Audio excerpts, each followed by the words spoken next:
general nerdery. Who's that stumbling around in the dark? State your business or prepare to get winged. I just really wanted to do that line. Welcome to this week's General Nerdery. This week it is me, Tyler, and if you listen to our last episode, you'll know that Zac isn't here. If you didn't listen to last week's episode, Zac isn't here. But I am. Yui, our very first guest, is back. Hooray! Yay! Welcome back, Yui. It's good to be back. In case people are new and missed the first time you were on with our Pod Full of Mando episode, maybe just reintroduce yourself a little bit, especially because, I still don't know you all super well, so I can't do that. For sure. My name is Yui. I know Thumbs as he is my knight, and he lives with me, and I've known him for a long time. And I have a very special interest skill that we're going to be talking a lot about today. But you said you have some news first. Well, first, before we get into the news, what have you been ingesting with everything going on? What's been your media intake to maybe offset some of this all? Well,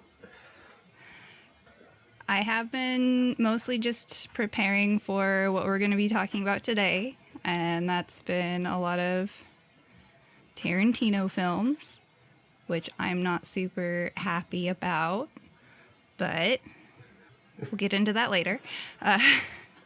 Beyond that, actually, mostly the news, a lot of live streams of protests, a lot of lots of civil engagement with governments and police. I know that's not media, but it's what I've been ingesting. Right. That's fair. That's been a lot of what I've been ingesting as well. I did find time to finish this season of The Legends of Tomorrow. So that was fun, because it's a super fun show, and I'm really glad that they kind of pulled it together at the end, because I thought it was a mess season till the last two episodes, and then it got super good. Yeah. I don't know. And then for my other podcast, I finally watched the 1997 Japanese animated psychological thriller Perfect Blue. Oh, I love that. And am absolutely in love. Oh, Perfect Blue is so good. So many questions about identity in that movie. Such good times. All right. I guess I got a little bit of news, and then we can go heavy into the Tarantin-off, because I don't want to make it so that you made yourself mad for this long for nothing. Man. And I made myself so mad. Some of this I'm sure that we're going to end up talking about also next week when Zac's back, so I'm going to kind of go quickly through it. The biggest thing from this week is DC Comics has completely cut ties with Diamond, and we have kind of been talking about Diamond and their distribution as an ongoing thing, and this might be one of the biggest shakeups in the comics world in quite a while.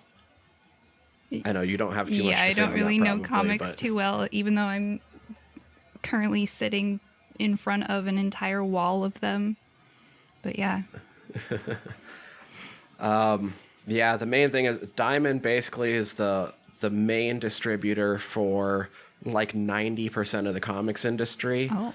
And one of the big two just pulled out. Oh, okay. So yeah, that is significant.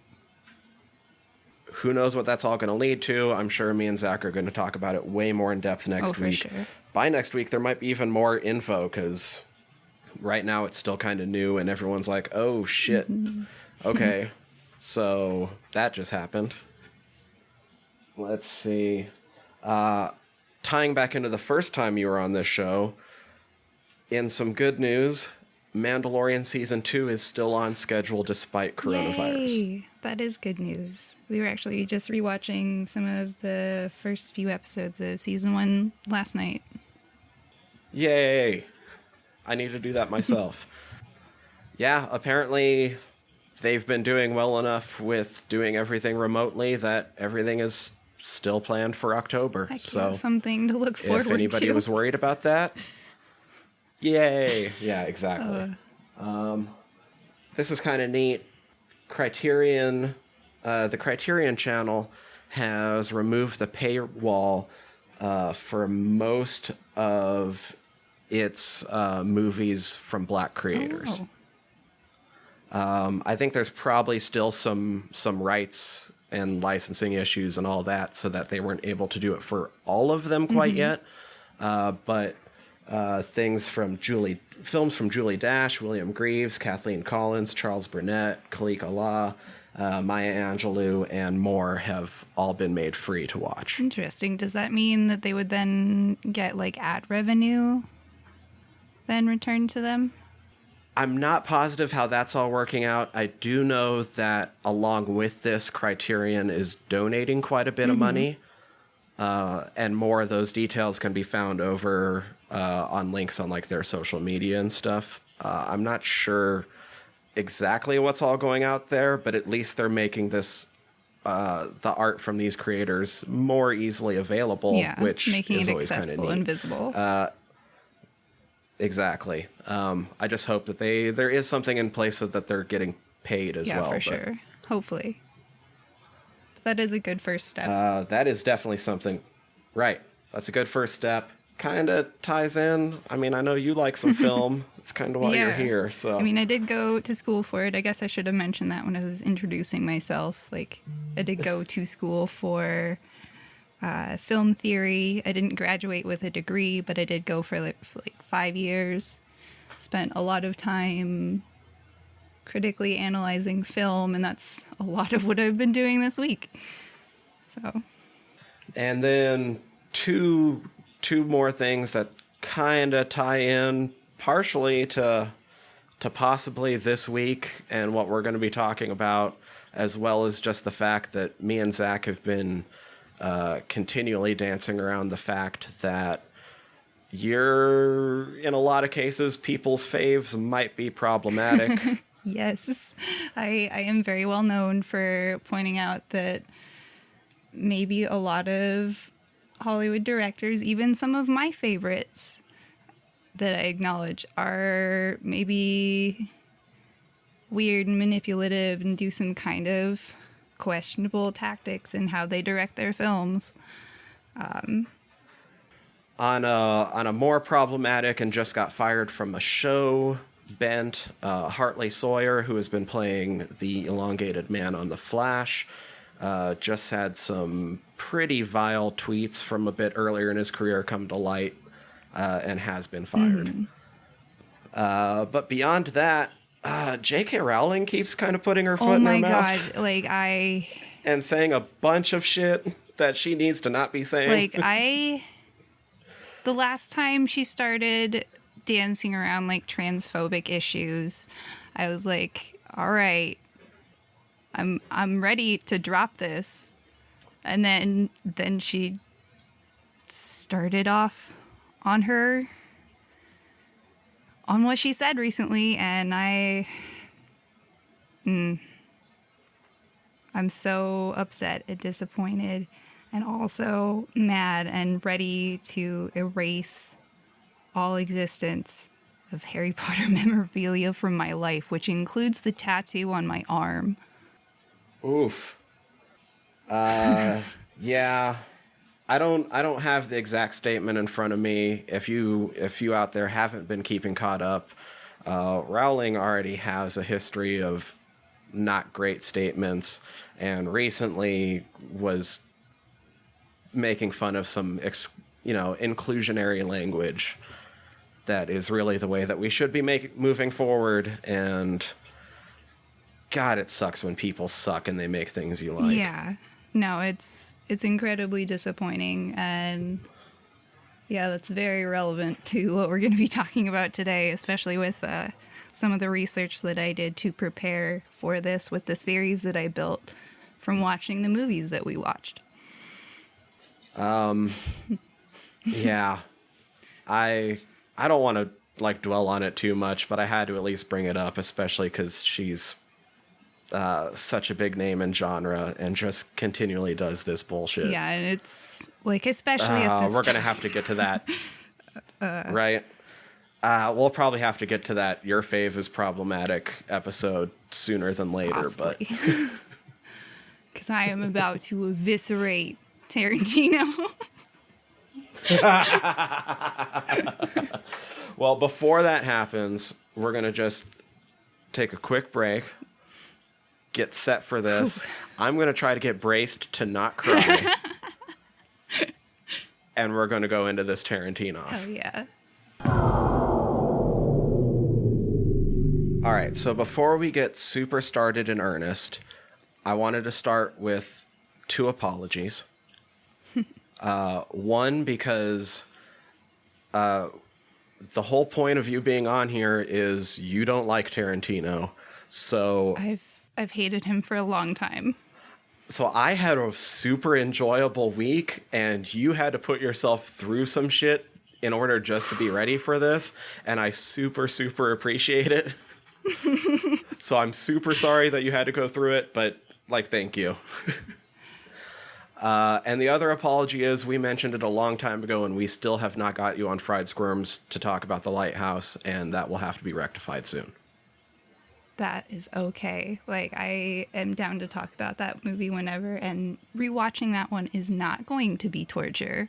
So this is fine. And if I had stayed in school, this would have been my thesis. So it's just like me building that, but getting to defend it in real time and not having to spend 6 months of my life writing it. There we go. So that's the thing. Ultimately, I mean, the tagline we usually use for our show is, it's a show about liking things. When you like something, it tends to be a pretty strong emotion. That doesn't always conflate with other strong emotions. So whereas I like Tarantino, you like film in general. And for you, that ends up becoming a conflict. Especially in this case. And so it's only fair to honor all the emotions that liking things brings up, and being able to talk about these things without, like, killing each other. You are probably way more prepared for this than I am. I will admit from the get-go that I don't have the expertise necessary to truly defend Tarantino in a way that I would like, other than I'm going to be saying, yeah, but I really like this quite a bit. But I'm super, super excited to actually hear you break apart some of these things, because I do talk about movies on a weekly basis, and I'm always excited to hear other people break them down, especially when they know their shit better than me. And I mean, I will admit I have been out of school since 2013. And even though I haven't really ever been able to turn off that critical aspect of my brain when watching movies or film or media, like even when I was on the Mando episode, like I was bringing up a few film terms that you guys were like, oh, wait, what? I didn't even catch that. And for me, it was just like, yeah, that's like easily automatic. You see that. And so I understand that my brain is a lot more trained and attuned to look for those smaller, minute details, like frame placement and like specifically, I just watched Kill Bill this morning, so that one's the most fresh in my mind. He was utilizing a lot of what's known in mise-en-scene as frame constraints. And so he would create a frame within a frame, and usually you would have a character pass through that to symbolize some sort of change of like character or attitude or shifting from one phase to the next. And he would always set that up, but then always like take away that change of like the follow through of that. And it was pissing me off so much. Like it's just, So, although Tarantino doesn't have as big of a filmography as quite a few other directors, his movies are quite long on average, so we did constrain ourselves a little bit for this and focused on rewatching 3 in particular, for those of you at home that are wondering why we're going to be talking about some things very particularly. And that was Pulp Fiction, Kill Bill Volume 1, and Django Unchained. Mm-hmm. And so I suppose we could just kind of go in chronological order if you wanted to start in on ripping apart Pulp Fiction. All right, let me flip to those notes. Sorry, I kind of broke out of form there. Just had to pop off and just fucking hate on him. Sorry. I'm going to say also, upon these rewatches, Pulp Fiction is probably the one that I would defend the least, even though it's considered still by many to be his best. Interesting. I'm not as impressed with it in more recent years, although it was very formulative for me. So, and I had watched this one back in college in one of my film theory classes, and I still have the notes from that. Actually. Oh wow. Yeah. That's awesome. No, I busted out my college notes for this. And I noticed on this watch through, a lot of people like to point to the nonlinear storytelling as an example of why Pulp Fiction is this masterful example of well-crafted storytelling. And like you can tell that each piece fits into each other and that it is a chronological story because of all these little Easter eggs. And like, yeah, that is true. But I feel like a lot of people have proven that had it been depicted in a more chronological order, you can still like use the like radical editing convention to like, especially for that one scene where Vincent Vega is like tripping out on heroin and like it's intercut with the scenes of him shooting up and then him driving and that like collapsing and changing of that time space to amplify the drug effect. Like that's fine. Like that's acceptable. But there's no real defense or argument on like why it was all placed like that. And I feel like you could have built up a lot more subtext had it been more chronologically sequenced. Yeah. Like I said, this is the one that I'm probably going to defend the least. I really like the weird kind of circular format, but there's not really a good reason for it. Other than it's... it kind of... In a meta way, it sets up for the rest of Tarantino's career because it makes you search for those Easter eggs to sort of put it all in order, whereas part of the fun of watching a Tarantino film in general is just looking for the Easter eggs as to where he's pulling all of his inspiration from. Yeah. No, I got really bored with the callbacks to, like... I know he's mentioned it in interviews that, like, all good filmmakers, like, steal. They don't homage, and if they say that, they're lying. And I fucking hate how he talks because he's such a pretentious asshole. Sorry. No, that's fine. I'm here to defend his films. I'm not going to defend the guy himself. I kind of like listening to when he's full-on nerding out because it's obvious how much passion he has for film, but... he does come off like a fucking pretentious asshole. And there's other things about him that aren't great, so. True. And also, in rewatching this, it started up my theory that I have built through rewatching these 3 films, that he utilizes the juxtaposition of either a clean image and dirty language or the reverse of like a dirty image and clean language, or like some sort of reversal of like subversion of the norm of what you would expect based on what you're seeing. Okay. Like in Pulp Fiction specifically, let me look at my notes. I know I've written it. Like every single one of these has an angry face with the word feet in large letters next to it. Oh, I'm so glad we didn't watch Once Upon a Time in Hollywood, because his foot fetish is on more display in that one than any of the others combined. Thank you so much for not making me have to sit through that. But I will say, in Pulp Fiction, there is the most acceptable use of a foot shot, because it's at least used thematically. It's used well Okay. thematically in the introduction of Mia Wallace. Oh, yeah.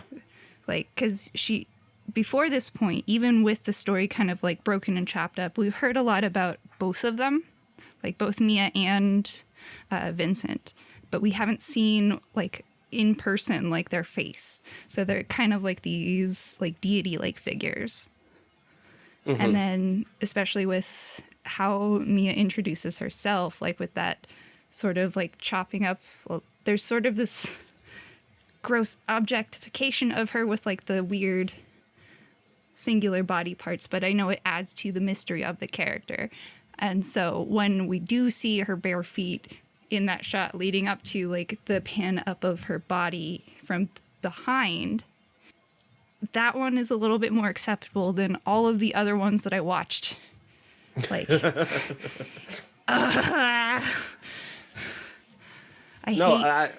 one makes sense. A lot of his don't. Mm-hmm. That one, yeah. I'd never thought about it in those terms before. That one does make sense, though. It just, dude likes feet. They show up. I've kind of just gotten used to it. I don't notice the feet half the time anymore. I refuse to. I will point it out and point out how it's super, super gross all the time.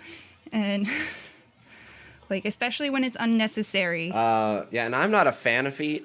I'm personally not a fan of feet, so I guess there are times, like I said, Once Upon a Time in Hollywood, it is way weirdly on display, and that time I could not ignore it, no matter how hard I tried. But Oh, another thing that I have noticed that like a lot of the reasons why people would claim that Tarantino fits into the auteur theory, like with the use of the feet shot, the low angle trunk shot, dealing with like revenge stories and those callbacks to classic and film making genres, like things like that. Mm-hmm. And that meta acknowledgement of filmmaking within his films. Like, those are all his sort of, like, auteur signatures. Those are all the reasons why I hate his films. And because he uses them in the same way every single film, it feels like listening to the same song with different instruments. Okay. Man, that's really interesting. Because on the flip side of that, that's one of the things that always brought me in, especially when I first started watching Tarantino when I was younger. This movie, Pulp Fiction, taught me what a TV pilot was, and brought me into that extra bit of knowledge, and gave me something that I could look up and start to find out more things about. And so it's always been more of like when he acknowledges filmmaking and different aspects within, it's always been like, oh, cool, like, I get to see this little part that I don't normally get to, but it's also being worked into the plot in a way where it's not jarring me out of it necessarily, so. But that hinges on, like, another part of something I criticize Tarantino about is his long format dialogue. And I understand he does it for a reason, but a lot of times it becomes tedious. And I know a lot of people will write off that criticism of like, oh, you just don't understand it. Like, it's well-crafted dialogue and they're just like showing their humanity. But there comes a certain point where I've lost track of the rest of the movie, so I have to like actively think of what I watched before because I got so distracted by this mundane conversation that I've forgotten the rest of the story. And I know that's just my personal problem, and because I know I don't like his films at all, and so I get extra bored while watching them. But there are a lot of times where it is really hard for me to stay engaged with the movie because of it. I can understand that. I'm all in for his, just all of his dialogue, but parts of it get self-indulgent. Yeah. And don't need to be there. Even if you are showing off the character's humanity, like... That's the line that I'm talking about, of like, yes, some of it is okay and acceptable, and some of it is very well crafted. I will give him that. He can write some pretty funny lines, and he's pretty... Like, I did laugh at some parts in Django Unchained, and I'll get to that later. But, yeah, one of my notes on Pulp Fiction is like, oh my god, these character expositions get boring. Yeah. This one, I find... I personally, and we'll get to it, find Kill Bill to be a little bit more self-indulgent than this one. Django may be the least of them all. Some of it, though, like, I honestly can do without, like, I don't know, half of Fabienne's dialogue. Yeah, she felt like the most unnecessary character. Her entire point was to have forgotten the watch. Yep. And to be yelled at. Yeah. And that also kind of clues into his, like, gross misogyny and whatever. Yeah, this movie feels of the time period, and that's not necessarily a good thing. Mm-hmm. Like I said, it's the one that I will defend the least upon rewatch. I love it too, and that's why, like, I've watched it enough times to have problems with it as well. Mm-hmm. Oh, later, like, once again, we'll get to it. I don't have as much of a problem with some of it in Django Unchained. Quentin giving himself the N-word in this movie. Oh my god, like, I know he loves to defend his use of language in, like, well, I'm writing these characters that are amoral and criminals, and so that would mean that they would use this type of language, so that means I can use this type of language. And it's like, do you have to, though? I think he does it better as his career goes on, and I don't know if I can even... For being as famous for using it as he is, I don't know if he uses the word any more than maybe once in Once Upon a Time in Hollywood with his latest movie. As time goes on, I feel like he gets better at actually trying to embody that statement in the way that he defends himself in the press. These early movies, I don't buy it as much. Mm-hmm. But at the same time, I remember watching this movie kind of close to when it first came out on video and not being shocked at all, because it was kind of just the way I heard people talk at the time. Mm-hmm. And I'm not saying that's a good thing, but it didn't stand out till a lot more recently. And maybe that's only my own personal experience, because I did grow up in a town of like 600 people in bumfuck Montana, so... Yeah. And I mean, I didn't watch this until, I think, when I was in college, and so... For me, I also grew up in, like, mostly small towns in Montana. Like, also Fort Collins, but not for a long time. And so it was still, like, really jarring for me to, like, see and hear this language and stuff. But I also, I don't know, there's some weird, like, inherent revulsion that I got from, like, watching his films and just hearing how people would describe his films. And it's not that I am opposed to, like, graphic things. Like, I like horror films. I like even really weird cerebral films that get kind of messed up all the time. So it's not that I'm opposed to that. But there's something else that just makes my skin crawl every time I watch one of these movies.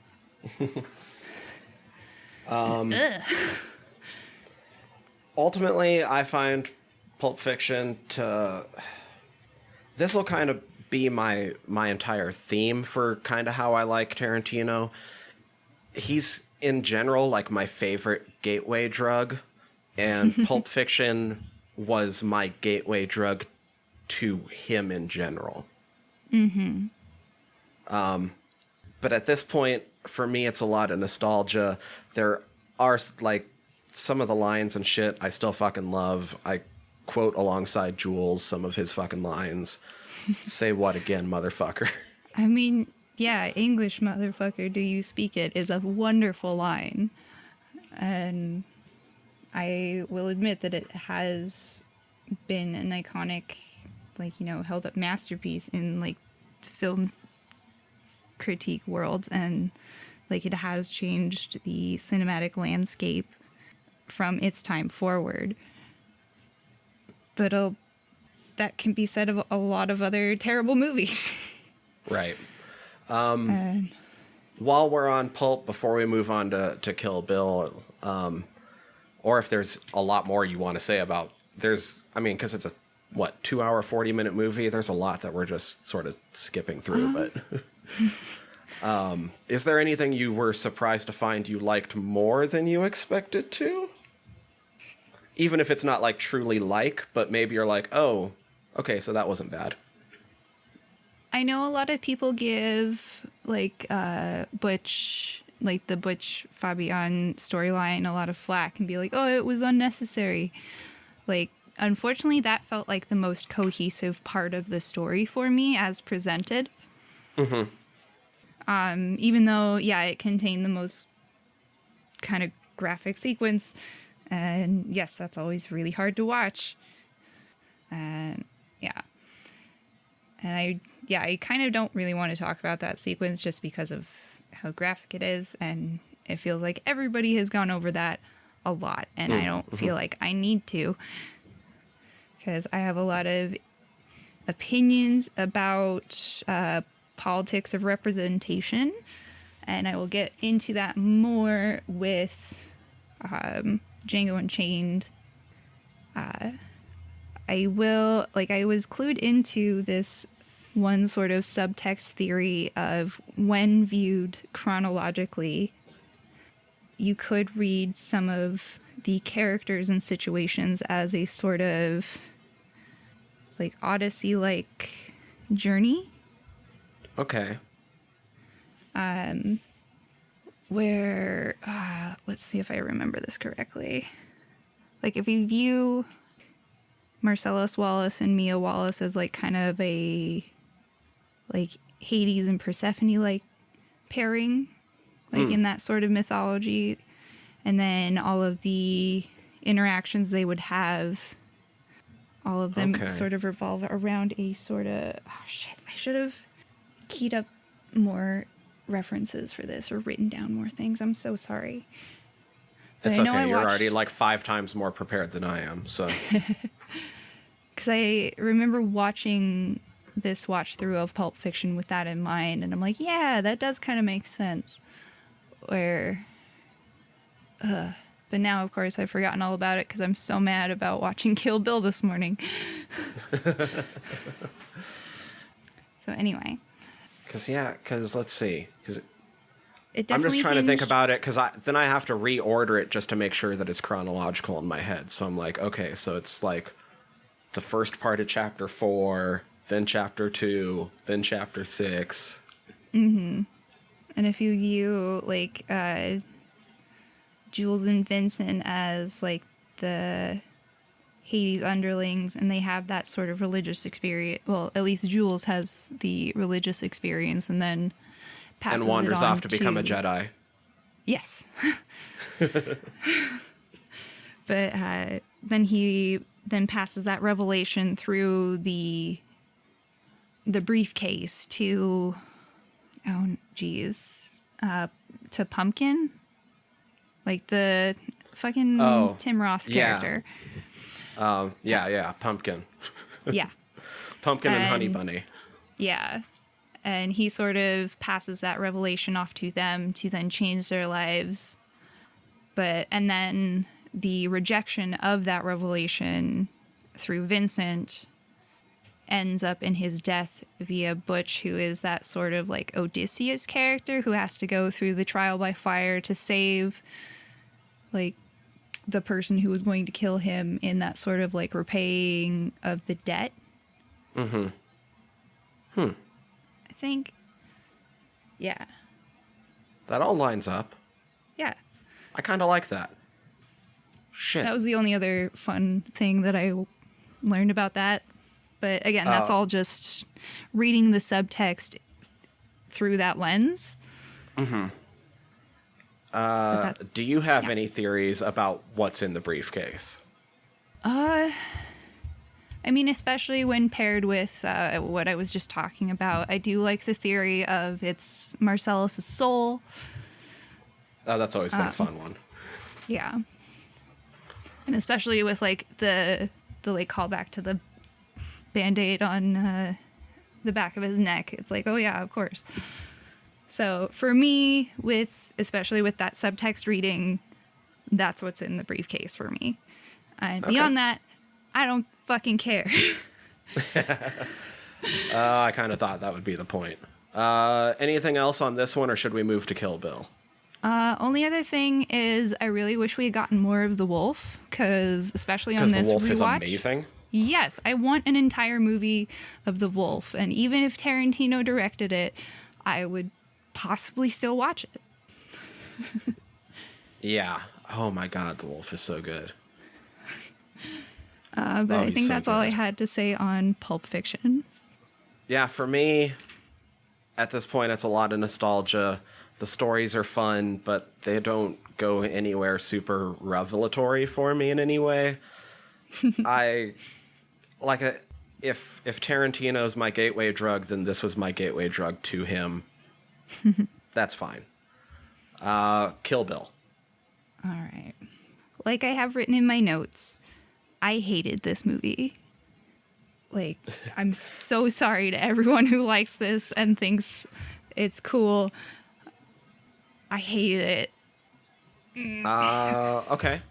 Like, I know he likes to present it as like this female empowerment movie and storyline of her gaining everything she lost through revenge and like this bloody tirade and whatnot, and it's just the cycle of revenge repeating itself, and it's like sort of phrased at several points throughout the movie, like with the daughter Nikki like seeing her mom be killed in front of her, and then like the backstory of Oranishi like seeing her parents be killed. Like, it's all there, we get it, like it just continues, it's a cycle, and criminals beget criminals and blah, blah, blah. I almost stopped watching at the point where like she's about to wake, like she'd just woken up from the coma and then she heard the people coming, and you're supposed to believe that it is Daryl Hannah's character, but then it's not. And it's the other guys. Yeah.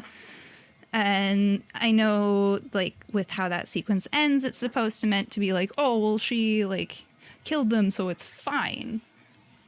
No, the implications in that scene are super yicky, because it's been going on for a bit.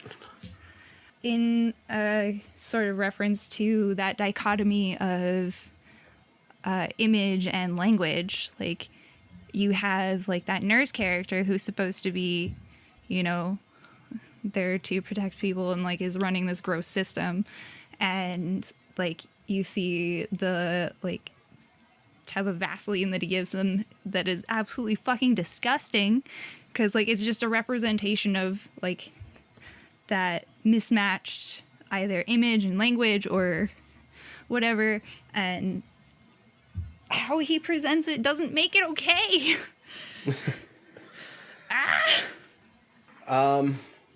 I hadn't watched Kill Bill in probably about 5 years now at this point.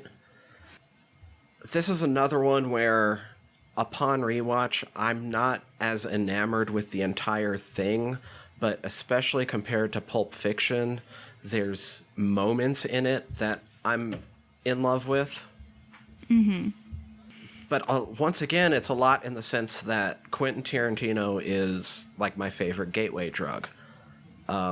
Without seeing this movie when it came out, I probably wouldn't have watched nearly as much like samurai movies as I would have.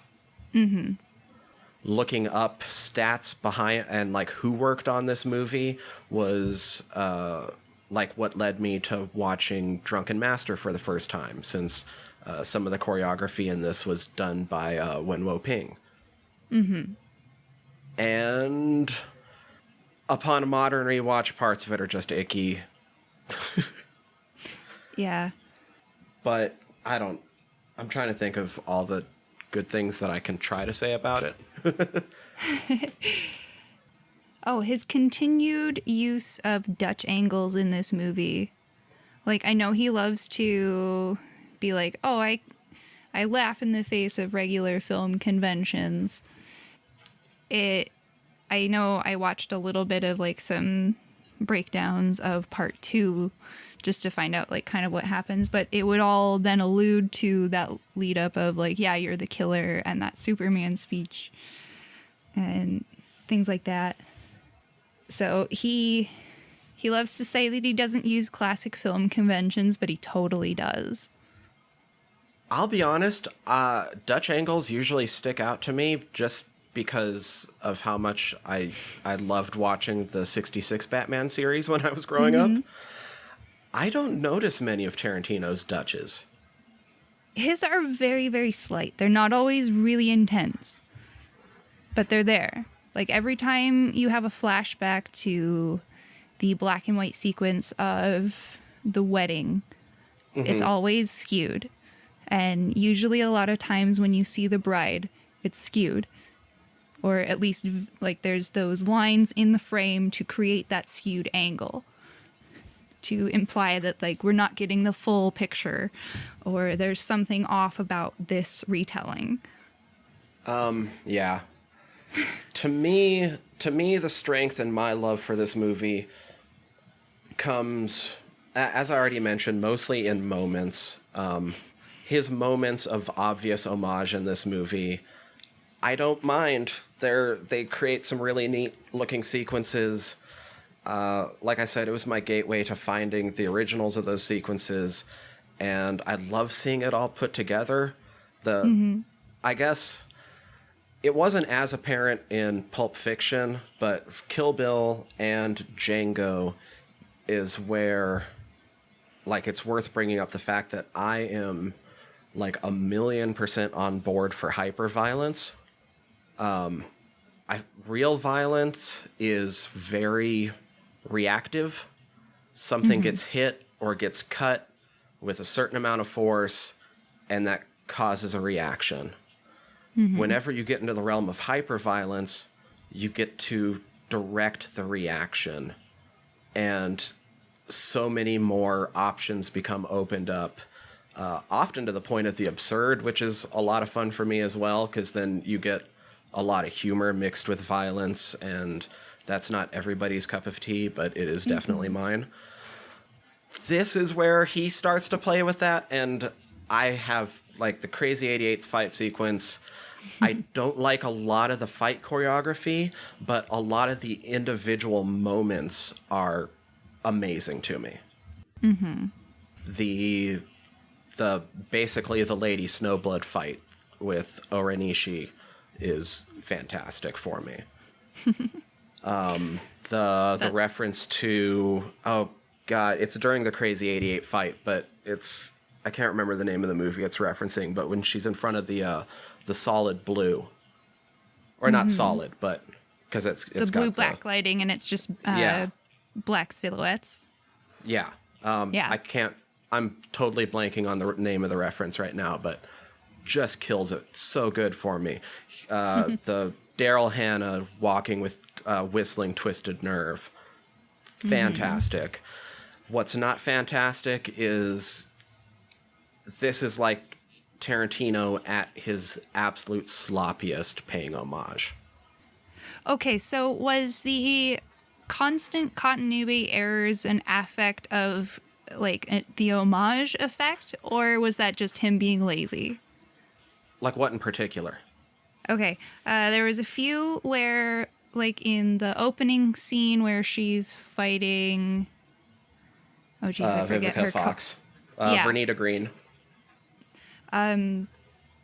Yeah, when she's fighting her, there's that sequence where it's right after she has thrown the knife into her heart, and then she like pulls it out, and she's like, it's right before she turns around to face Nikki, and when she turns, the knife is not facing Nikki. She still kind of has it hidden, but when you cut to the other shot, you can see that it is then behind her, like in the wrong position. When we switch to the other shot, like there's no way she could have her arm there and then there. Right. And then it's back to where it was in the original shot. And there was a lot of moments of that I noticed. That, I actually attributed a lot of those to the fact that, especially with this first Kill Bill, like I said, the Crazy 88 fight sequence is the highlight of it, but the actual fight choreography in this movie isn't good. No. Partially because I think he was trying to have all of his actors do as many of their own stunts as possible. So I think what happened, especially with that loss of continuity, is he ended up having to just patch that together from a bunch of different takes. Because they were obviously doing a bunch of different cuts because they couldn't do long cuts on them. Yeah, and I noticed especially in that same fight with, in the beginning, like the cuts were super choppy, and it was meant to like heighten that sort of you can't really tell what's going on factor because of all those quick jarring sort of like at times it felt like it broke the 180 rule. If you know, like, do you know what the 180 rule is? I've heard the 180 rule, but I don't know it, like, off the top of my head. I've heard this said.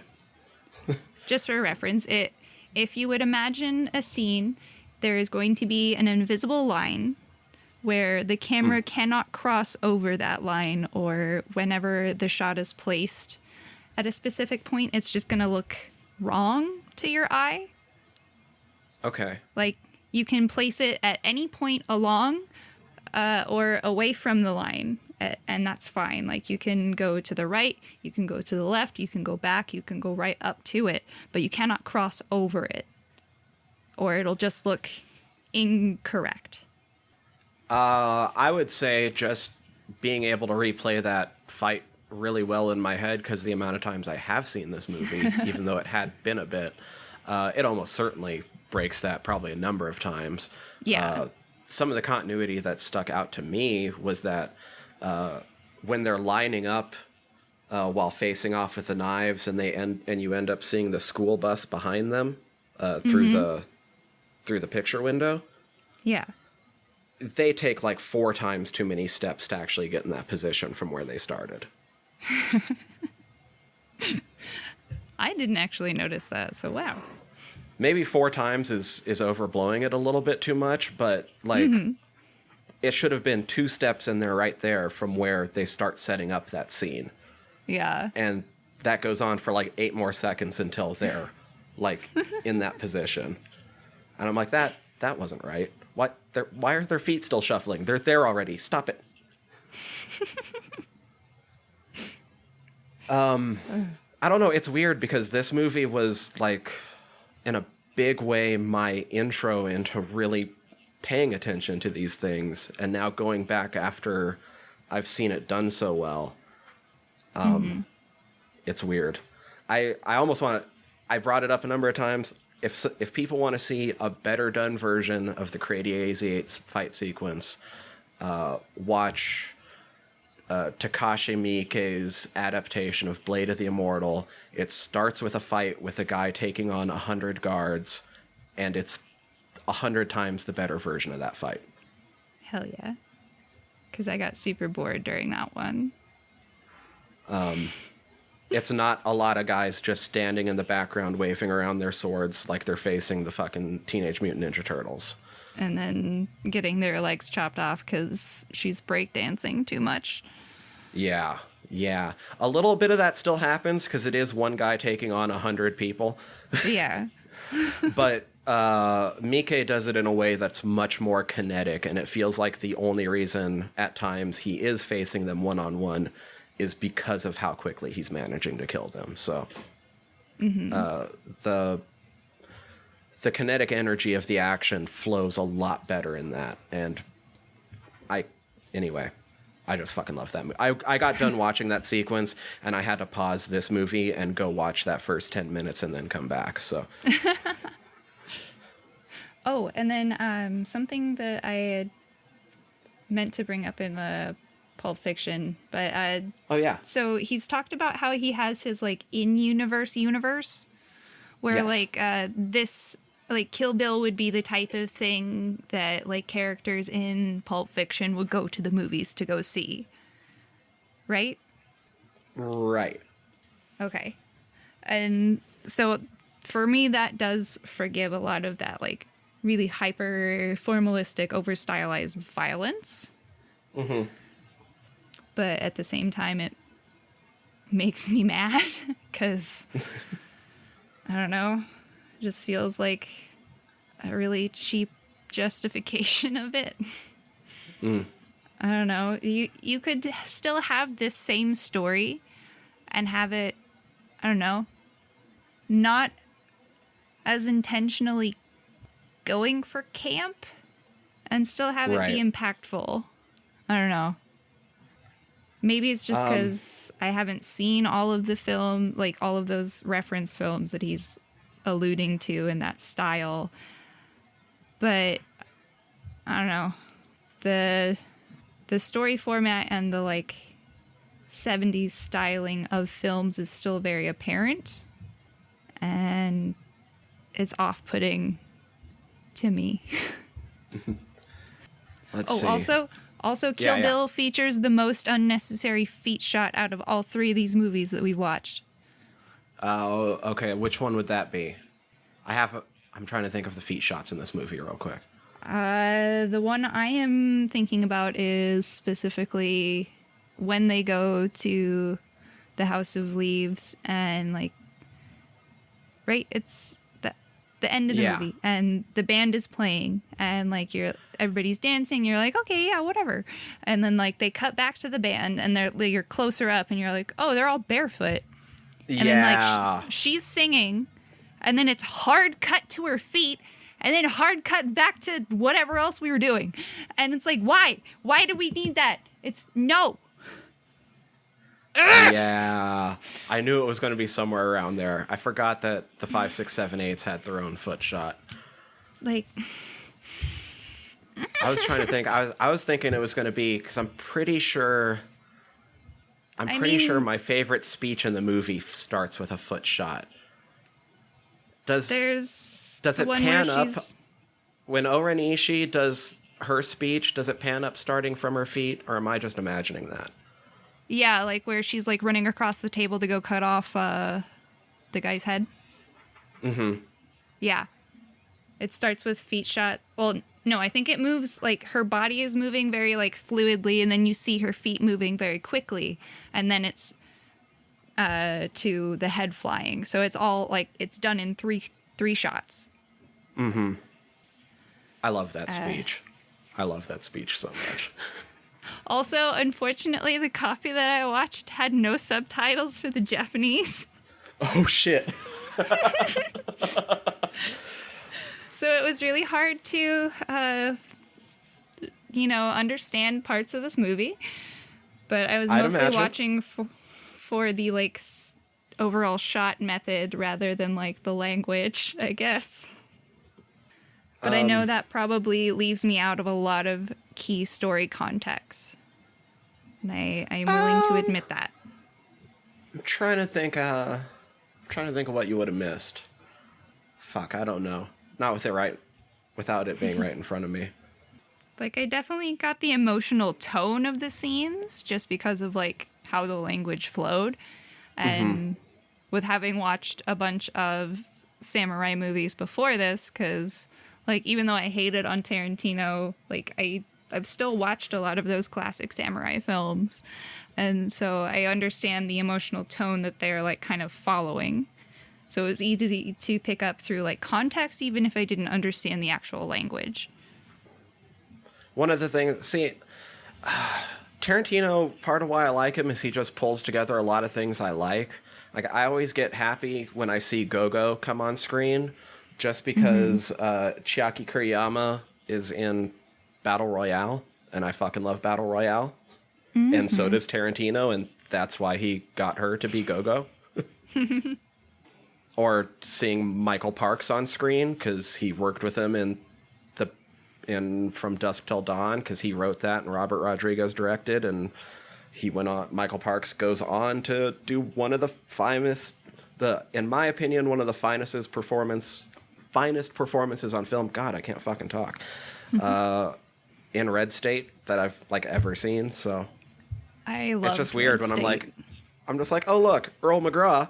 Oh, he's from Dusk Till Dawn, and oh, it's Michael Parks, and look, there's son number one, and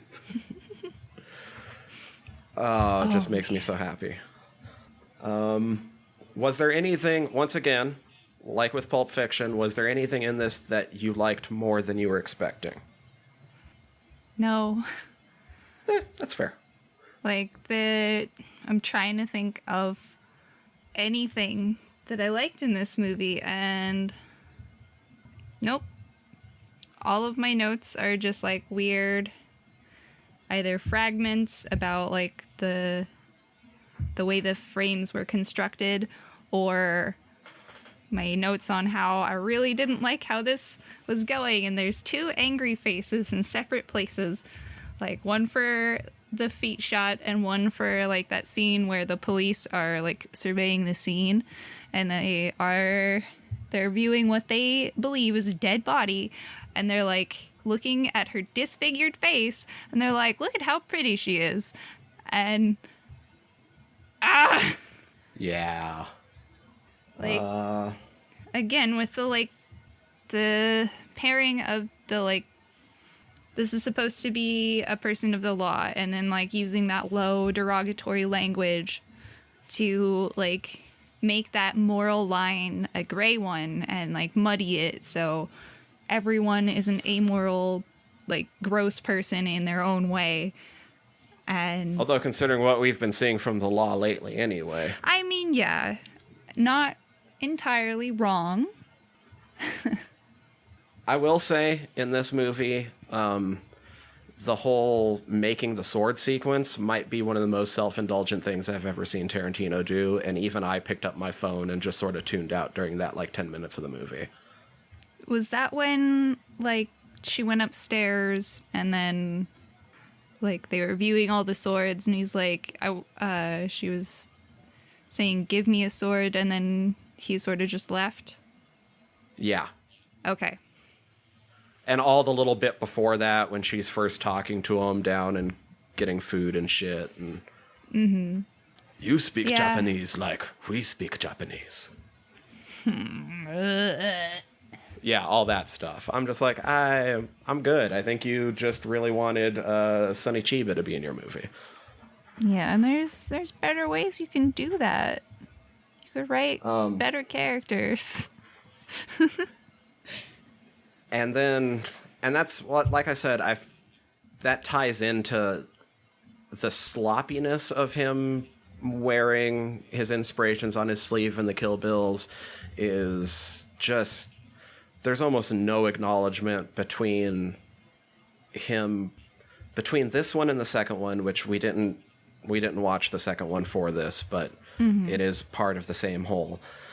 Basically switching mostly from like Japanese media conventions in this to more Chinese in the second one, and just sort of conflating them both together.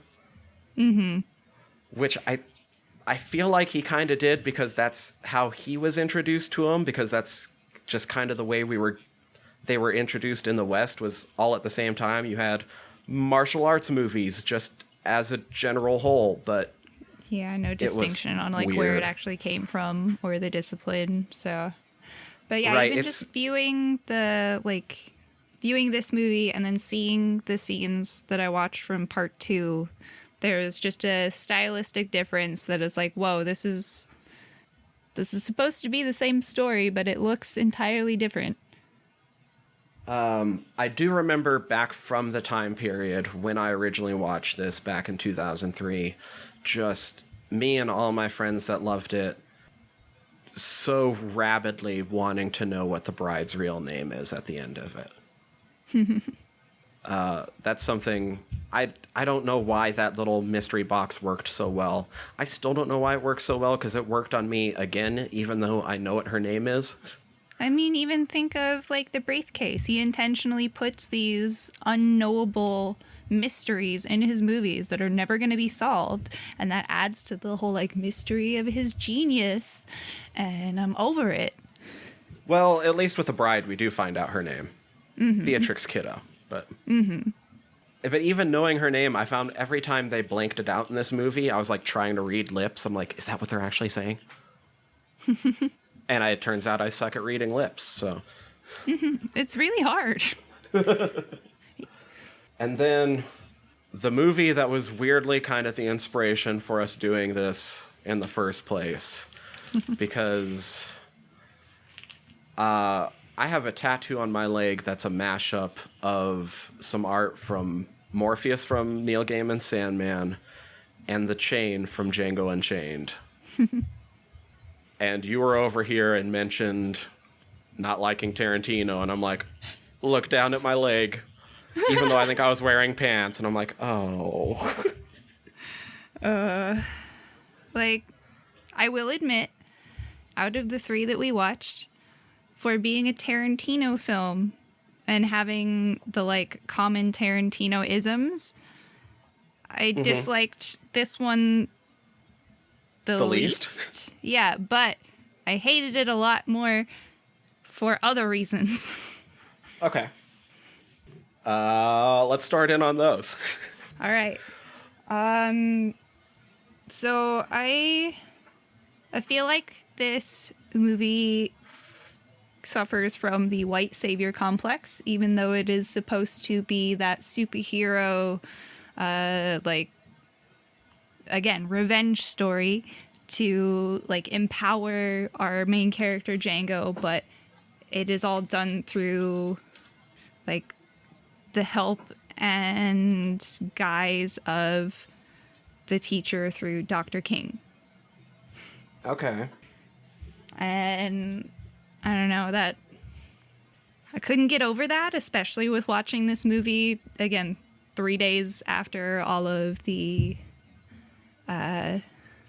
national protests started, and like, it made it really hard to watch this movie.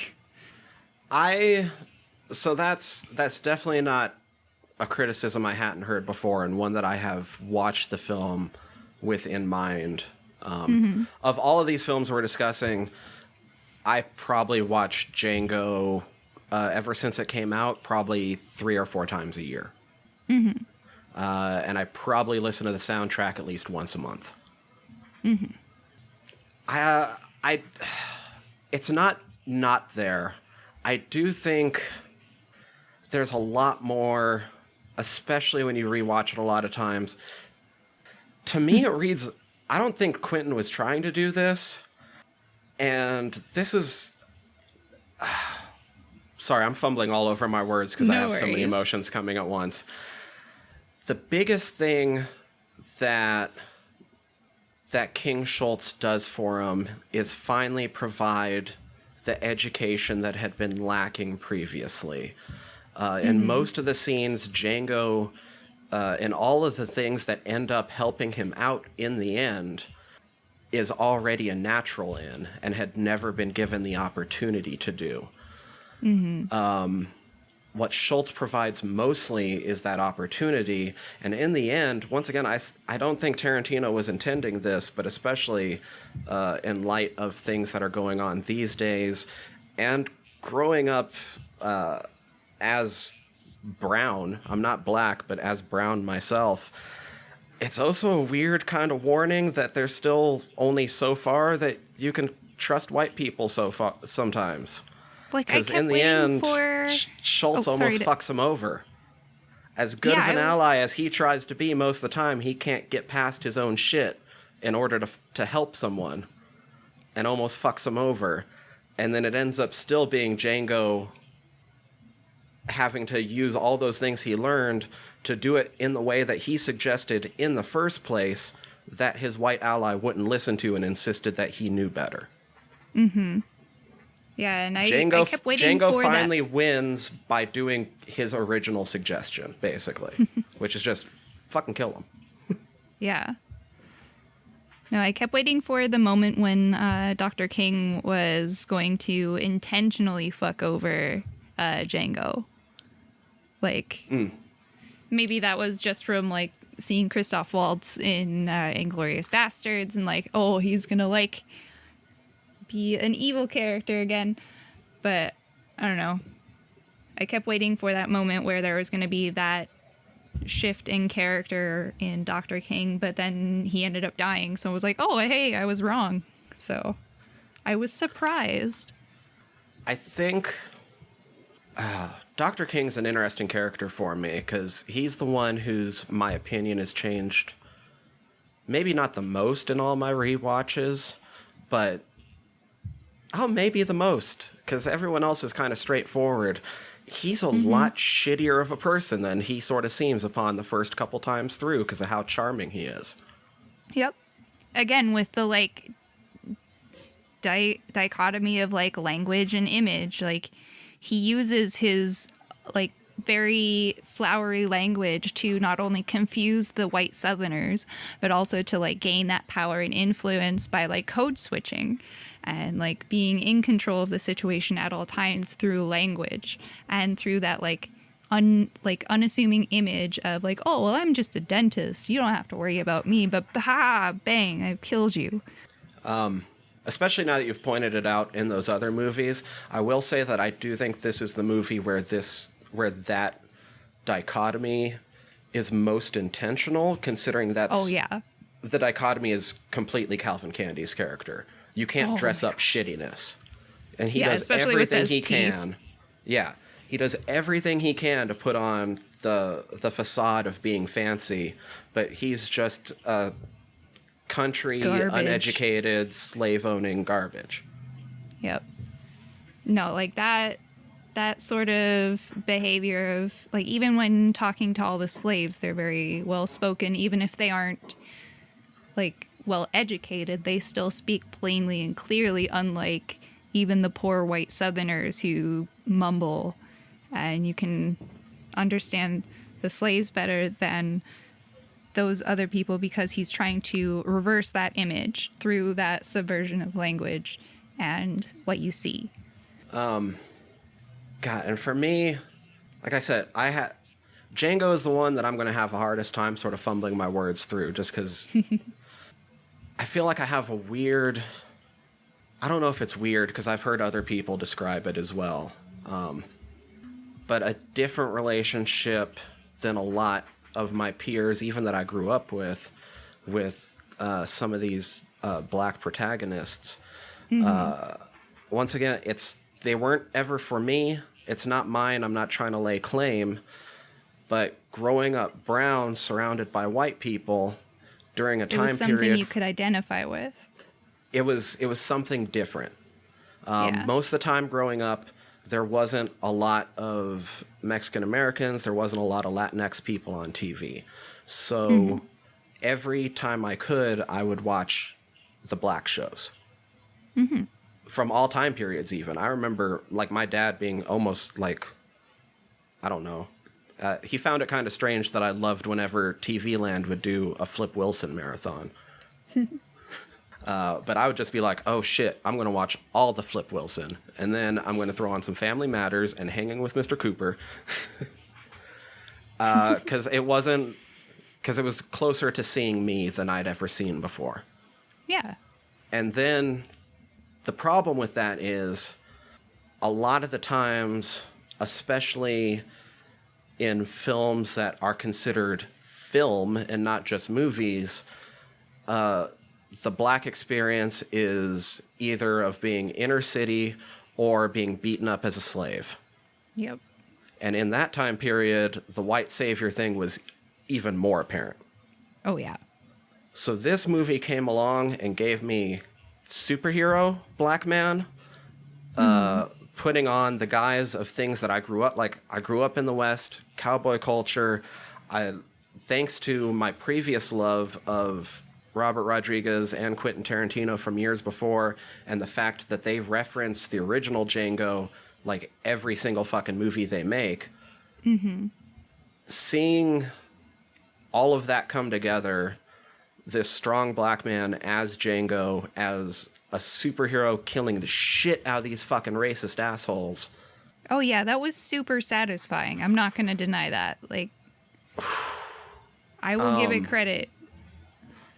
While still having all the dialogue that I've come to love from Tarantino, and all these different references that are just these Easter eggs for my mind to just continually try to pull together while I'm watching.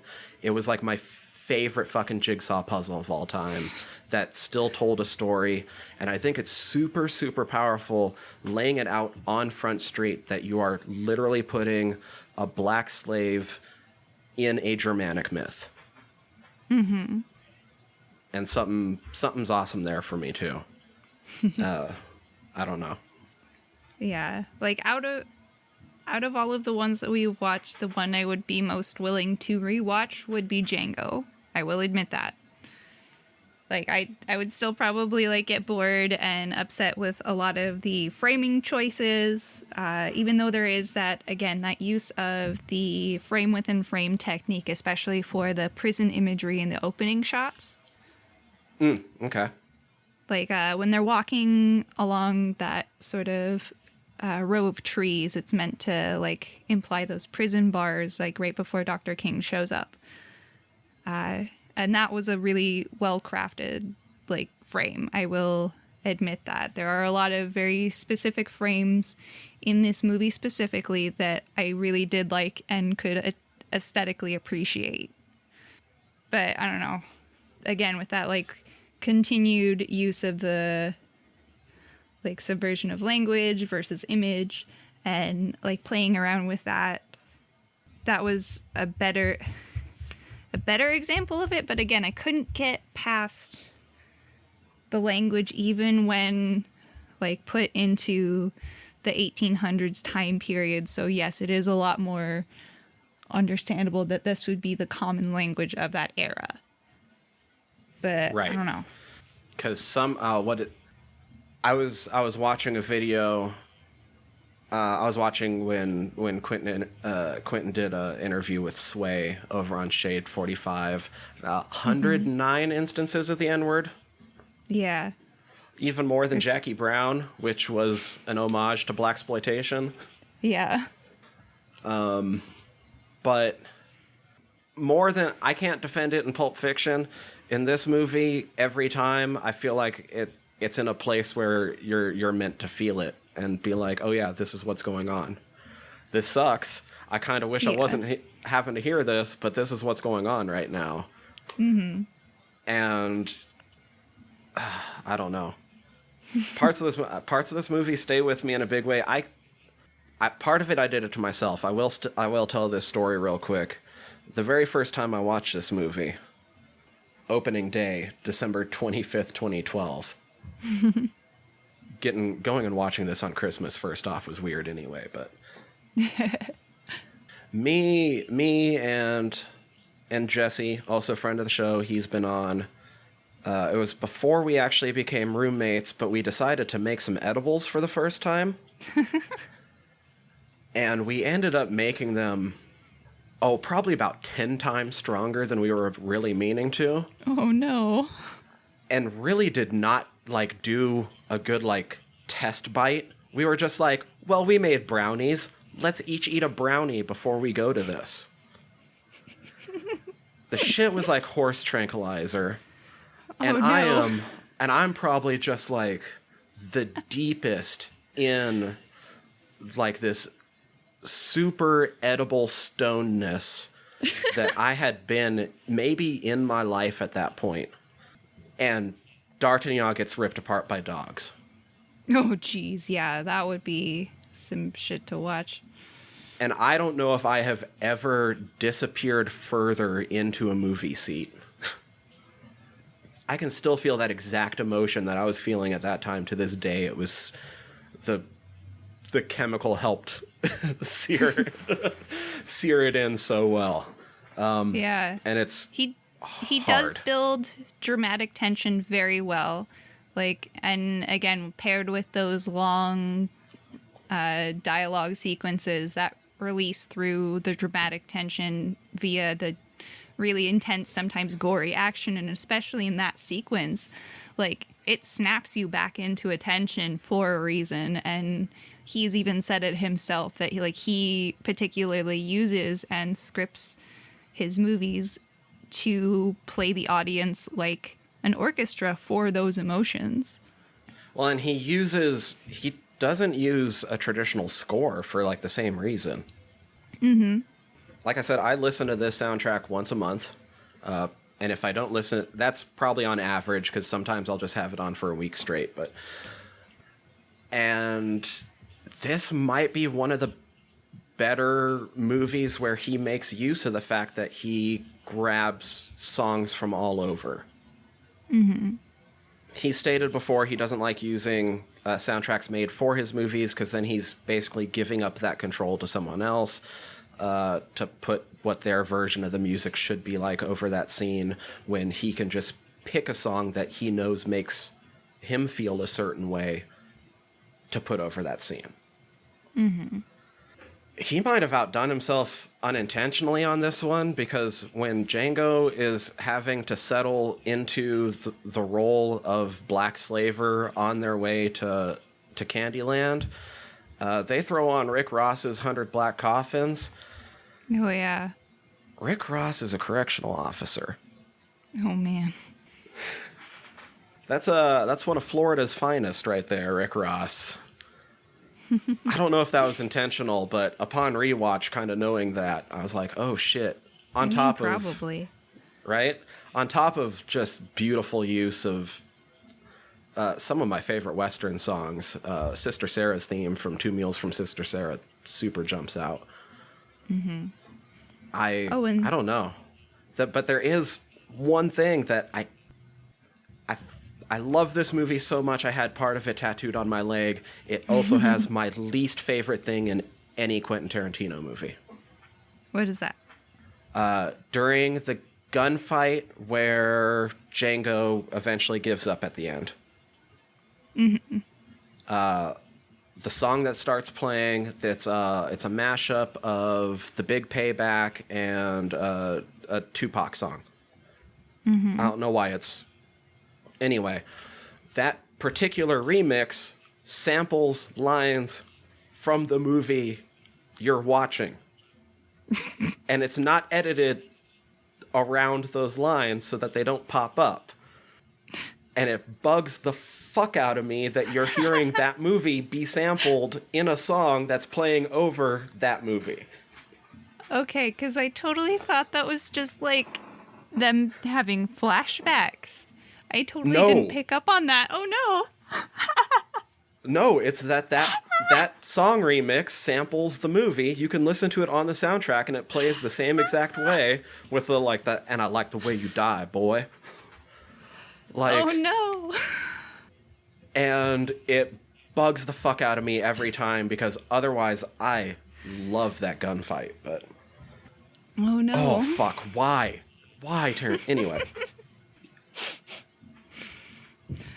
And something I just realized, that he often always has the same sort of intentional color theory usage. Like, in a lot of his, women characters, they're always coded in yellow. Like, especially, with Kill Bill, and then all of the flashback sequences of Hildy, she's usually in, yellow or white. Mm-hmm. Again, with the whole, he utilizes the same aspects in the same way, just it's paint filling in a different color onto the same skeleton. Yeah, And I could see that. No, he does use the same brush strokes for almost every single one of his movies, because... And almost in the same timing and in the same context, because even in Django Unchained, where there's no cars, there's still a low angle, like what would be considered his low angle trunk shot. Yes. Yes, there is.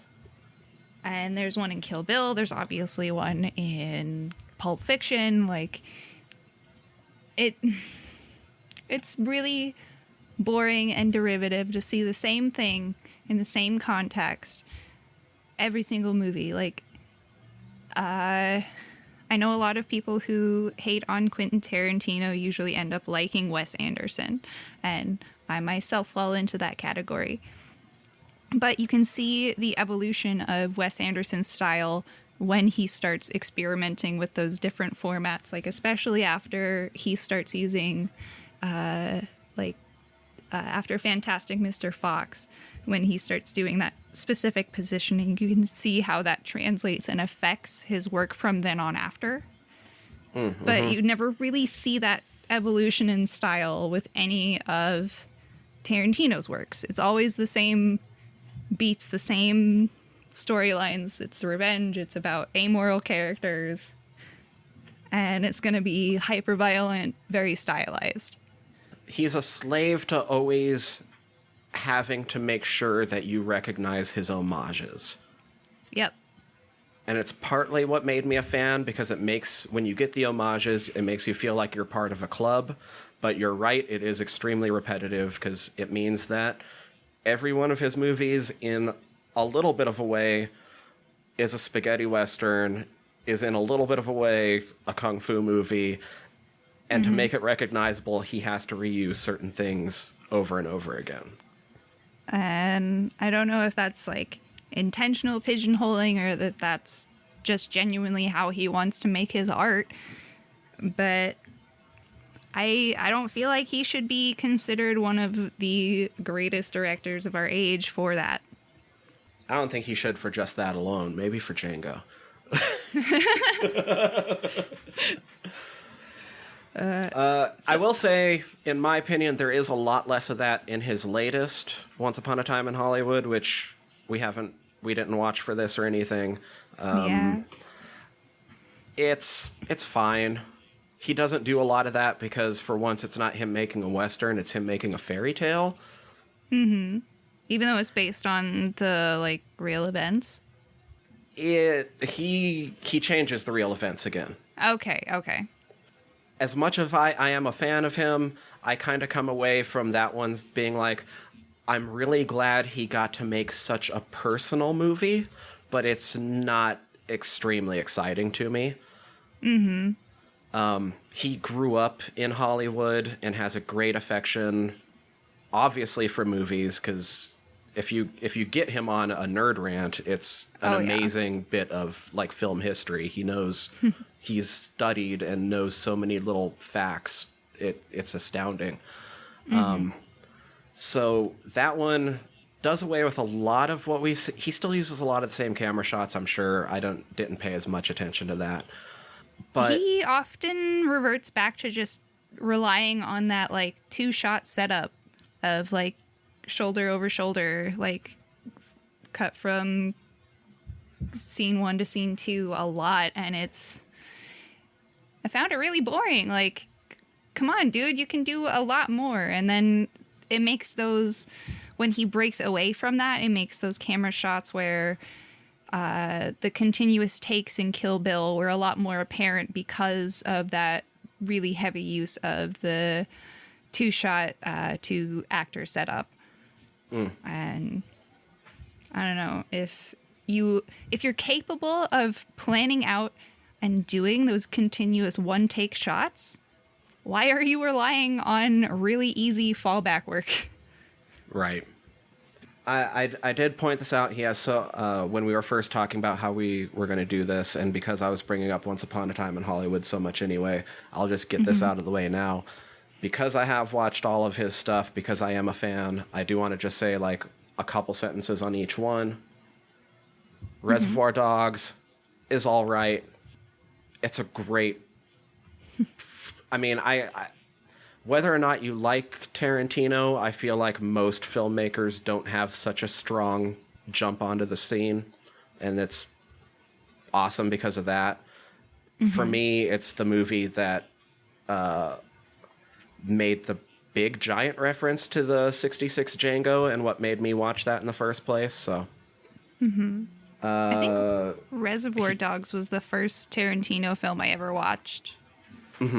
And I mean, that's where I definitely started my, like, there's something about this I just don't enjoy. And it wasn't because of the, like, literal puddle of blood. And I couldn't explain it, and everybody just wrote it off of, like, oh, well, you just don't get it. And then I spent my entire life building my theory, and now here we are.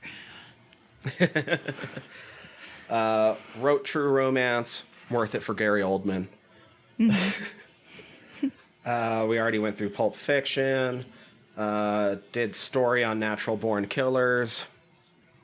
Probably should have gotten the chance to direct it, but whatever, he was still early in his career. Who knows if that would have been different or not, but... Four Rooms, too many people sleep on these days. Even if you don't like Tarantino, he only does one of the segments, so everybody should go hit that because it is hilarious and fantastic. I mean, I could tell when he did his segment in Sin City, and that was the one I liked the least. His was Jackie Boy? I think so, yeah. Benicio del Toro in the car? Yep. Yeah. I also hate Benicio del Toro, so... I was going to say, I like that scene, but I feel like everything good about that scene, like Tarantino didn't have any hand in. It's because Benicio del Toro is going to town just hamming it up in that scene, so... Jackie Brown, I feel like a lot of people also sleep on because I found just bringing up the term blaxploitation, a lot of people automatically are turned off. Oh, yeah. And it's not necessarily a bad thing.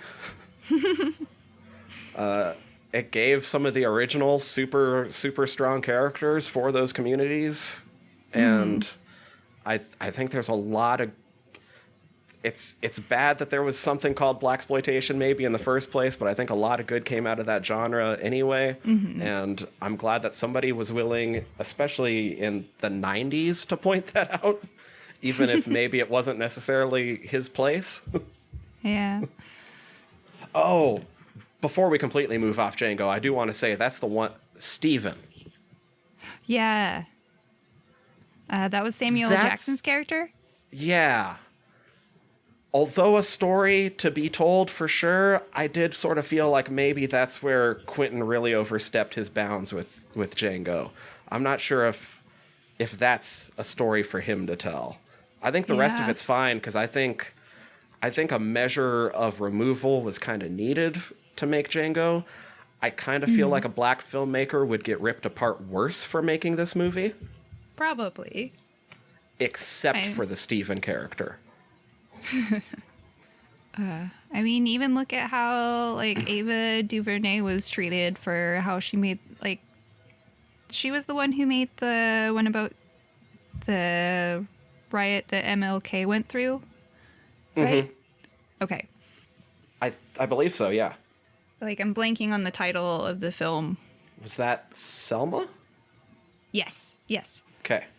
And, like, that was done by a black director about a black story.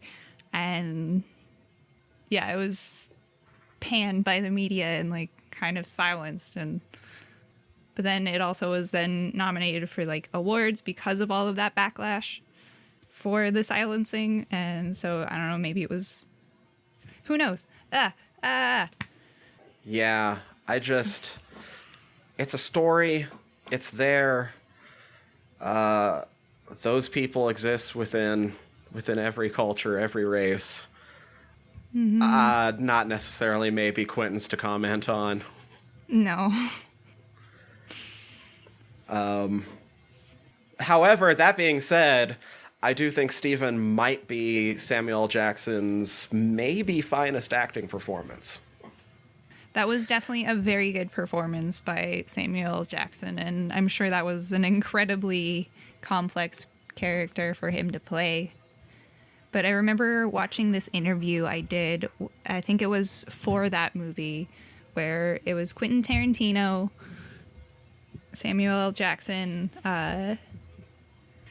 I don't remember the actress's name that played Hildy, and then... Kerry Washington. Yeah, Kerry Washington and Jamie Foxx.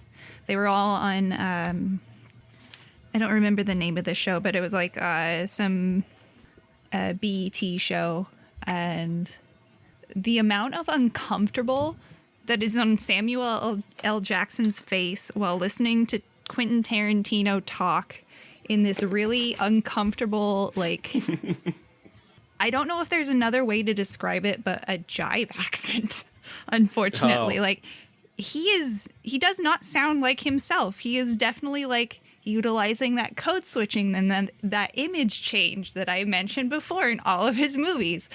And it, like, you can just see him sitting there, like, staring, like, the 1,000-yard stare of, like, I don't want to be associated with this right now because he's making himself look like an idiot. And I don't know if that had anything to do with your question, but it was something I found in my research. Yeah. I already mentioned a little. I was kind of going through the filmography a little bit too, and I got sidetracked talking about Django again because Steven. On the I think it might be Sam Jackson's best acting performance. I also think it might be Leo's best acting performance for my money. I don't know. I really did like Shutter The character Island. is despicable, but... Oh, yeah. Like, Monsieur Candy is disgusting through and through, and, like, that performance that he gave is phenomenal. I will admit that. Like, because I had been so conflicted about watching Django for the longest time because I have this weird need to see all of the movies that Leonardo DiCaprio has been in because I really like him as an actor. Mm-hmm. But I hate Quentin Tarantino, so I finally had to watch it. I could no longer be like, no, I can't. And yeah, he did give a really great performance in this. Of the most disgusting, vile racist to be depicted on film. The most disgusting, vile racist to ever racist. At least in a fictional setting. Right. It kind of bummed me out that he got Franco Nero to be in this and then made him another slave owner. But yeah, but I don't know, that for me that's a further example of, even though he's paying homage to all of his like heroes and like cinematic like favorites, he doesn't really give a shit about them and is just like utilizing and co-opting them for his own purposes. And I know we didn't watch Inglourious Bastards, but I remember when I did watch that one, that's where, like, that one I had a really big problem with the rewriting of the history, and that's another sticking point on why I feel like Django Unchained does fall under that, like, sort of white savior lens at points. Because of that rewriting of history, because there is this theory that I learned about called the politics of representation. And I learned it in context with, like, depictions of the Holocaust. So that would definitely still qualify under, like, Inglourious Bastards, and how even when you are trying to represent the reality of a situation and not treat it in the formalistic way that Tarantino does, you are still removing yourself from the actual horror that did occur by creating this false image of it, however well-intentioned it may be. And I don't know, I know that Django Unchained and Inglourious Bastards are supposed to be that reversal of the history to create more intense and prolific heroes and be that sensational amazing story that is meant to entertain. But I can't get over that other point while watching them. Yeah, I could see that. I love that they change Once Upon a Time in Hollywood also changes history, without giving too big of a spoiler. But I don't know. It gave me Hitler getting machine gunned in the face, so I was okay with it. I mean, yeah, that is cool. It's cool to think about. And I know that nobody's really going into a Tarantino movie expecting realism, expecting that commitment to the history or whatever. They're expecting to be entertained. I understand that he is entirely making these movies for the same reason that a lot of the films that he's referencing are made for, like especially the samurai movies. When you look into other cultures like cinematic techniques, they are more focused on the entertainment aspect and like heightening that suspension of disbelief through like lack of realism for that entertainment aspect. And I can get that. But I don't know, there's points where I feel like he takes it just that step too far.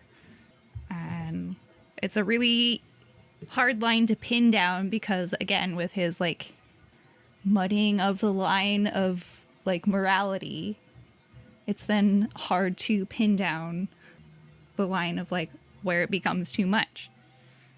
And his use of that like hard to pin down perception of like a character is just, I think that's why I find his work so hard to be okay with, is because he uses that unknowable nature as a device.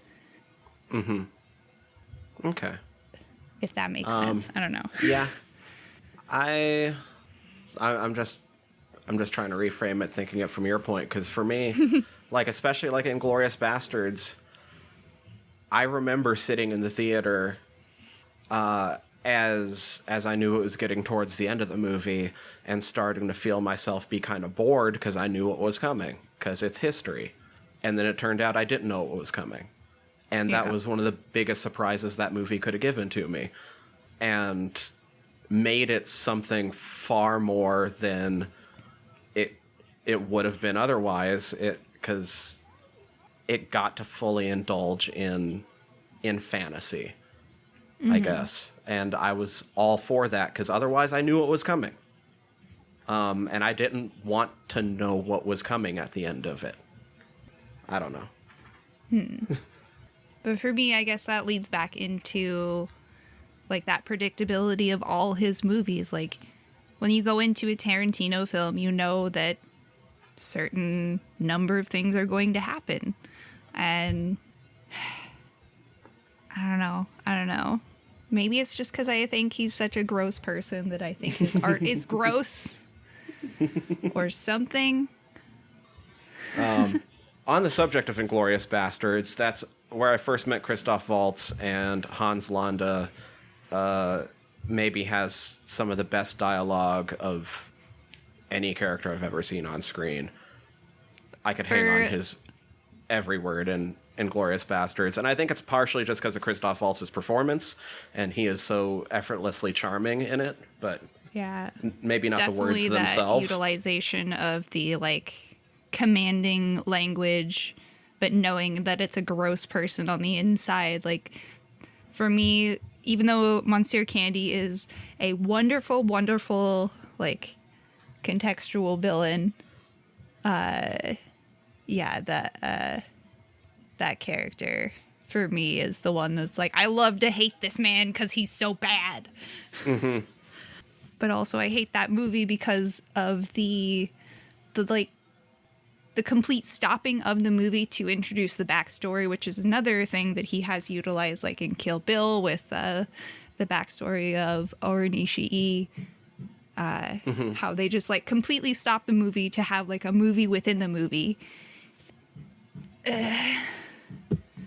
It just bugs me when he does that, and it bugged me the most in Inglourious Bastards. Because there's the literal like title sequence and the music like suddenly stops and changes, and it's really jarring. Is that the Till Schweiger's backstory part when he's killing the German enlisted men, or I think so, yes. It's been a while since I fought. or the German commanders? I believe so. That was I used to know that fucking line going right into that. Now I'm blanking it after all this other Tarantino talk. What else? Oh, Death Proof is fine. I was never been the biggest fan of it, but I think Kurt Russell's amazing in it. Hateful Eight, I was really glad that he made a stage play. I'm being super complimentary of somebody, right, that I claim to love so much right now by saying I'm super happy he made a stage play like that. But that's kind of what it was. I watched, it was good, and I guess I didn't know I was curious to find out what a Tarantino stage play looks like, and now I know, and it's fine, but... and Once Upon like I said, Once Upon a Time in Hollywood was fine. It's extreme. I can recognize it as being extremely personal to him, and I'm glad he got to make it, but it doesn't do as much for me. God, I feel like there's still a lot of stuff that I could say about Django that my mind just keeps skipping around because there's just so much Tarantino talk. But I mean, the only other thing I would want to mention is, like, yeah, the obvious point of his involvement with Harvey Weinstein and how his departure from that has then affected the perception of his films afterwards. Like, yeah. I know that a lot of people like to claim that, like, The Hateful Eight was, like, his not the best film, and that was one of his first films after Weinstein, if I am remembering correctly. I think you're right on that. That sounds right. And seeing that it was still distributed by Weinstein, but I'm not sure. That might have been the only involvement by that point. I'm not positive. I don't know. Oh, yeah, this is... Hateful Eight was the last Weinstein one, and then Once Upon a Time is the first one without any involvement. Okay. Yeah, and just seeing the drop off in, like, I don't know, critical reception. I don't know. I know that it's probably bad that I felt so vindicated when all of that came to light for, like, being dismissed for feeling uncomfortable watching his films for so long, and then, like, I don't know, hearing from Uma Thurman that, like, I was at least somewhat right. Mm-hmm. And I know I shouldn't feel good about that. Like, I know it's not something I should be proud of, but I don't know. I feel like a lot of people glaze over that fact way too easily. That he has admitted that, like, he knew more about that than he should have and did nothing about it.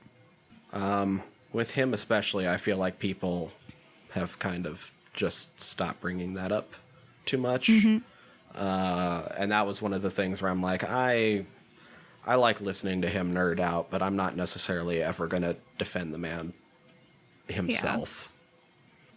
Yeah. I like listening to the knowledge he has, but IMDb has the same information and isn't as gross. I don't know. But I understand that my opinions are very personal in nature on that subject. Fucking Weinstein has to have his fucking hands all over so much shit I fucking love. It's terrible. Like, yeah, you were talking about how you have the tattoo, and I know we were talking about J.K. Rowling earlier.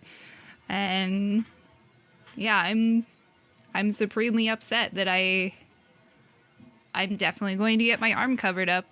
And I knew that, like, a few years ago I had never considered that, even though, like, it's kind of a dumb tattoo. But for me, it was, like, so personal because I connected so strongly with that media, and then to be faced with the reality that, like, the author is a piece of fucking transphobic garbage, like, it's upsetting. So I can understand why people who do love his movies and find that, like, kind of sense of belonging in that style and his filmmaking, why they're having such a hard time like grappling with that fact. Like, I get it, but I don't know. Yeah, I don't know. Like I said, fucking Weinstein. Don't need to continue excusing his behavior or his body of work Fucking Weinstein. because of it.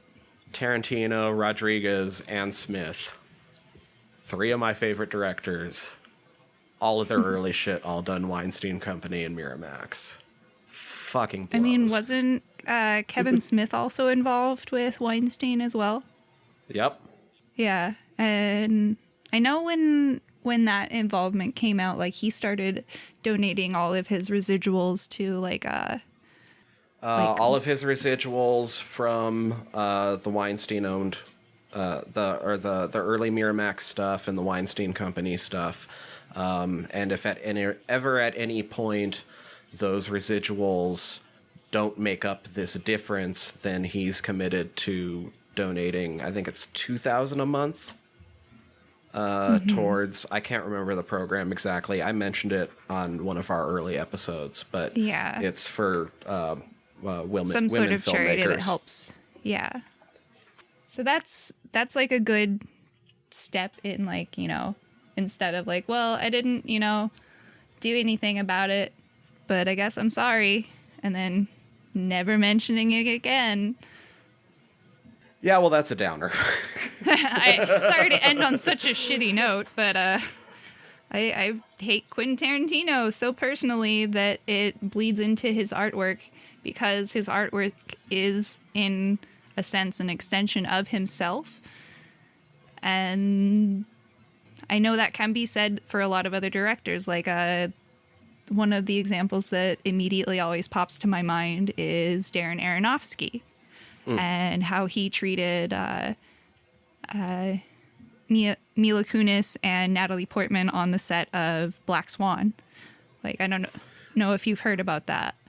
No, I do find it funny that we're coming back around to Black Swan with how many similarities it has to Perfect Blue after I mentioned that earlier. I know, right? But so the story on that is that Black Swan is kind of in a gist about a ballerina who is like coming into her own and then like being put under all this stress, and she kind of like has this mental break, and she's being like paired against this other ballerina who's supposedly being better than her. And Aronofsky tried to create that rivalry dynamic between Natalie and Mila, but instead it backfired because they're like, oh, you're doing such a great job. Congratulations. Like, I hope I can do as well as you. And like, we're best friends, instead of like turning catty and being like, oh, you're doing better than me. I hate you. Oh. And like, That's funny. It's little things like that directors do that like kind of further that whole toxic environment of really easy to blur the line of consent and coercion. And I don't know, filmmaking can easily be done wrong, and a lot of times we excuse the wrongness done because of the art. And I, as an aspiring filmmaker, am sick of that being rewarded. Like, there are ways to make your art in a way that do not harm or traumatize your actors. Stanley Kubrick. I was about to say that shit. No, I will never forgive him for what he did to Shelley Duvall. Oh, shit. I was just bringing that up to somebody the other day. That's really funny. Like, seriously, the only reason there's that scene with the python in A Clockwork Orange is because Malcolm McDowell is afraid of snakes. Right. Yeah, that's fucked. Otherwise, Kubrick. that's a really great adaptation of the book. And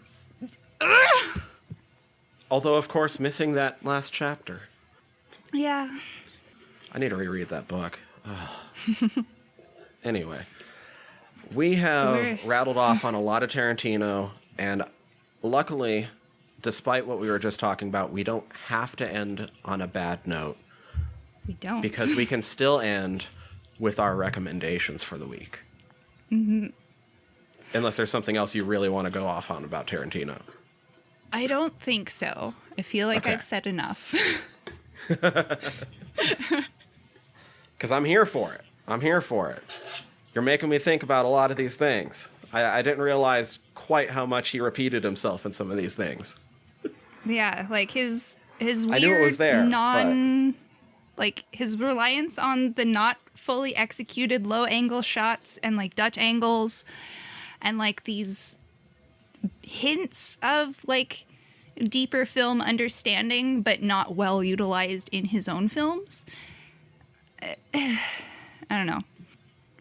But that's I know it's subjective and that's my view of his art. And I feel like that's genuinely all I have to say. Awesome. And now we can move on any, to recommendations. Right. Do you have any for this week? Anything that you want to tell people to go check out? I mean, I know everybody's been rewatching Avatar on Netflix recently, and that's really good. And I'm probably going to do that as a palate cleanser after this. For whatever reason, I am thinking of The Last Tsar, which is this Netflix biopic docuseries about the fall of the Romanovs. And it's presented in both like the kind of constructed like regular movie format when also paired with historical interviews. And it's a really interesting, like, I think it's a 6-episode series. And especially right now, like I had watched it at the beginning of quarantine and I was like, wow, that's really, really prescient. And so I'm sure right now, watching a sort of reduction of the Bolshevik revolution and how that all came about would be real fun. Oh, so much fun. All the fun. Yeah. Last Tsar? I'm going to have to check that out. Mm-hmm. Okay. Nice. Anything else? No. Okay. Let's see. My recommendations for the week. I almost did this one last week, especially since when me and Zach recorded last week, we were only on like day 4 of the protests and stuff was super on my mind. And it's only still more on my mind. Throughout this past week, across all the social medias, people, of course, have been sharing a lot of different links as to great ways to support different artists, especially, you know, different Black artists in this time, and different ways to support the movement in a bunch of different ways, and just making sure that all these stories and images are still being shown and told. I found that the one bummer is that a lot of these stories, these super sad things that have been happening, are all like the end point of a lot of this shit.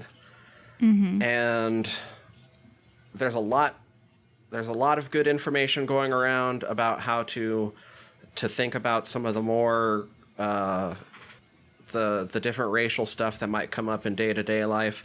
I want to recommend a little bit more lighthearted one that is still touches on the issues, maybe not from an expert, but from some people that will try to make you laugh alongside it, so it doesn't have to be such an emotional drain. And I want to bring up the podcast Yo, Is This Racist? Tawny Newsome and Andrew T. are the hosts, Black woman and Chinese American male. They both, let's see, Andrew has been writing on Mixed-ish this last season. Tawny, you can now find on Space Force on Netflix. Nice. They're both wonderful, hilarious people. Every week they have on some amazing guests. 95% of the time they're guests of color that are either writers or musicians or comedians, and they go through 3 voicemails from the listeners of listeners asking, yo, is this thing that either I just did or I just saw somebody else do or I just thought of, is this racist? And they talk it out. They joke about it a little bit. Like I said, they aren't, even though they're very learned and have talked about this a lot and know their shit. Still, a lot of the times they're going to get answers like, fucking dump your friends. They're bullshit. Yeah. But it's a lot of fun, and check that out. Yeah, and it can just really help.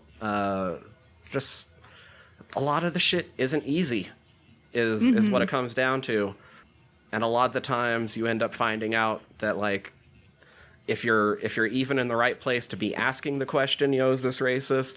Then you're probably doing the right thing. But you also get to hear from all these viewpoints of people that have to live this reality. And it's pretty neat. And my second recommendation comes from that. One of the guests they had on, I think he's been on a few times, is a rapper comedian by the name of Open Mike Eagle. And I have been listening to his shit ever since he went on Yo, Is This Racist? I had the pleasure of seeing him open up for Brother Ali right before the quarantine started, when Brother Ali came to the Top Hat. Nice. Open Mike Eagle is amazing. He considers his stuff to be kind of art rap. I don't know any better way to describe it. It's a very flow of consciousness, kind of geeky, make sure to still mention social issues from time to time. Very laid back, but not in a normal, like, lo-fi hip-hop beat sort of way, but very conversational. It's a lot of fun. No, I will definitely check that out. So, yeah. Yo, Is This Racist? Open Mike Eagle. Those are my recommendations. Where can people check out shit that you do?